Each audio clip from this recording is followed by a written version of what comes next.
तर आज मी ना मस्तपैकी असं वांग्यापासून ना छान कुरकुरीत असे वांग्याचे काप बनवते। हे वांग्याचे काप ना तुम्ही एकदा करून बघा। भाकरीसोबत, चपातीसोबत, डाळ-भात वगैरे असेल तर सुक्की भाजी म्हणून सुद्धा तुम्ही हे वांग्याचे काप खाऊ शकता। इतके छान टेस्टी कुरकुरीत लागतात ना। आणि नेहमीच वांग्याची भाजी, भरलेलं वांगं आपण नेहमीच करतो बघा। त्याच्या आधी ना एकदा हे करून बघा, खूप भारी लागतात हे वांग्याचे कुरकुरीत काप। प्रवासात नेऊ शकता, टिफिनमध्ये सुद्धा भाजी बनवायचा कंटाळा आला तर असे तुम्ही हे कुरकुरीत वांग्याचे काप बनवून नेऊ शकता आणि खूप मस्त वाटतात। मला कधीही वांग्याची भाजी करायचा कंटाळा आला की मी हे असे कुरकुरीत वांग्याचे काप नक्की करते। तर तुम्ही नक्की करून बघा। याच्यासोबत ना तुम्ही खरं सांगते 1-1.5 भाकर तर आरामात आवडीने खाताना इतके छान लागतात हे वांग्याचे काप। तर चला बघून घेऊया आपण ह्याला बनवायची एक छोटीशी सिंपल रेसिपी आणि लागणारं साहित्य। ते इकडे बघू शकता, मस्त असे कुरकुरीत क्रिस्पी आणि रव्याची कोटिंग असलेले हे वांग्याचे काप मी केलेले आहे। तर तुम्ही व्हिडिओ पूर्ण बघा आणि ही रेसिपी आवडली तर एकदा करून बघा, खूप भारी लागतात। तर त्यासाठी काय करायचं, हे असे बघा वांगे आपल्याकडे भाजीवाल्याकडे नेहमीच बघायला भेटतात भरताचं वांगं। म्हणजे काय ते जरा मोठ्या साईजचे असतात ना, त्यामुळे ते वांगे आणायचे, याचे काप चांगले मोठे होतात। तर ते इकडे मी 2 वांगे आणलेले आहेत, यातलं मी एकच वांगं कट करणार आहे कारण पुरेसे आहे तेवढे काप। तुम्ही भरपूर क्वांटिटीमध्ये पण बनवू शकता। तर काय करायचं, सर्वप्रथम ना आपण वांग्याला लावणारी कोटिंग तयार करूया। त्यासाठी ना मी इथं 1-2 मोठे चमचे ना बेसन पीठ घ्यायचं। हे बघा, इथे मी 2 चमचे बेसन पीठ घेतले। त्यात थोडासा गरम मसाला टाकायचा, थोडा धना पावडर टाकायचा, थोडी हळद टाकायची, लाल तिखट आवडीनुसार कमी जास्त टाकू शकता। इकडे मी 1 मोठा चमचा भरून लाल तिखट टाकले, चवीनुसार मीठ टाकून घ्यायचे आणि थोडासा कुरकुरीतपणा येण्यासाठी इथे थोडासा रवा टाकायचा।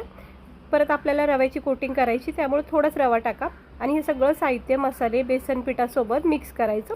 थेंब थेंब पाणी टाकून याचं एक घट्ट पेस्ट बनवायची। हे पाहू शकता, हलका हात वापरायचा, मिक्स करून घ्यायचं आणि याची एक पेस्ट तयार होती, म्हणजे मसाला तयार होतो। हा बॅटर असा तयार करायचा। हे बघा, असा घट्ट बनवायचा, जास्त पातळ अजिबात नको, घट्ट हवा आहे, म्हणजे थिकनेस हवा याच्यामध्ये, जेणेकरून काय होतं वांग्याला त्याची मस्त कोटिंग बसते।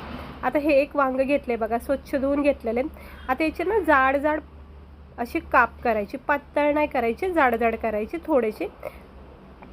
हे पाहू शकता, हे अशा पद्धतीने वांग्याचे काप करायचे गोलाकार। हे असे मस्त बघा, मी जास्त काही पातळ केले नाही, थोडीशी एक लेअर जाड केलेले आहेत, म्हणजे हे खायला मस्त वाटतात, असे पिचपिच होत नाहीत। मग आता हे वांग्याचे काप कटिंग झालेत, एक वांगं मी ठेवून दिले साईडला। आपण हे सगळं प्रथम ह्याला आता कोटिंग करूया। तर एक वांग्याची फोड अशी उचलायची, म्हणजे काप उचलायचं, प्लेट घ्यायचं खाली आणि जो आपण मसाला तयार केला आहे बघा, हलक्या हाताने चमच्याच्या सहाय्याने किंवा असं तुम्हाला हाताने जर सोपं जात असेल तर हाताने लावू शकता। पूर्ण वांग्याला जी वांग्याचं काप आहे ना, त्याला खालून वरून मस्तपैकी असं मागची पुढची साईड चांगली कोटिंग करायची ह्या मसाल्याला। हे बघा, बेसन पिठाची ही जी कोटिंग आहे ना, ही छानपैकी याला लागली पाहिजे। आणि दोन्ही बाजूनी चोळून झालं की वाटीमध्ये किंवा असं प्लेटमध्ये रवा टाकून घ्यायचा आणि हे असं एकदम असं डिप करायचं, म्हणजे रव्याची कोटिंग अशी वरच्यावर अर्गट लागते। मग जितकी लागेल तितकी, असं काही नाही जास्तच लागली पाहिजे, जितकी बसेल तितकी रव्याची कोटिंग करायची। अलगद उचलायचं, काही चोळत बसायचं नाही वांग्याला। आता परत दुसरा स्लाइस उचलायचा, सेम प्रोसेसने मसाला दोन्ही बाजूनी लावून घ्यायचा बेसन पिठाचा। हे बघा, याच्यामध्ये हळद मीठ एकदम व्यवस्थित लावले, त्यामुळे छान चव असते या वांग्याला। हे असं दोन्ही बाजूनी कवर करायचं आणि असं रव्यामध्ये डिप करायचं, बस। हे बघा, असं चारी बाजूनी रवाची कोटिंग लावून घेतलेली आहे आणि 5 असे वांग्याचे काप मी सुरुवातीचे केलेले आहेत। आता बाकीचे 1-2 उरले आहेत, ते सुद्धा फ्राय करते। अगोदर आपण हे फ्राय करूया, अगदी थोड्याशा तेलामध्ये हे वांग्याचे काप फ्राय होतात। मीडियम गॅस करायचा, तेल काय जास्त तापलेलं नसलं पाहिजे, कारण की मग वांगं ना ते करपलं जाऊ शकतं। आता याला थोडा वेळ द्यायचा, मीडियम गॅसवर 1-1.5 मिनटं याला फ्राय करायचं, जोपर्यंत ना वांग्याचं रवा चांगला भाजून निघत नाही, रंग चेंज होत नाही ना, तोपर्यंत हे काप ना असे खरपूस भाजून घ्या। तुम्ही पाहू शकता रव्याची कोटिंग किती मस्त वाटते बघा, आणि इतके छान वाटतात ना हे खाता वेळेस। मी खूप वेळा केलेले आहे ते वांग्याचे काप, कारण खूप भारी लागतात, तुम्ही नक्की करा। तर हे वांग्याचे काप असे दोन्ही बाजूनी आलटी पलटी करून चांगले याला भाजून घ्या। आतल्यात वांगंसुद्धा शिजलं जातं आहे आणि दुसरी गोष्ट रवासुद्धा चांगला भाजला निघतो आहे मस्त. आता दोन्ही बाजूनी मी हे वांग्याचे काप खरपूस भाजून घेतलेत. रंग चेंज होईपर्यंत, चॉकलेटी लाल रंग पडेपर्यंत ह्याला भाजून घ्यायचं. मिडियमच गॅस करायचं, काही फास्ट गॅस नाही करायचा.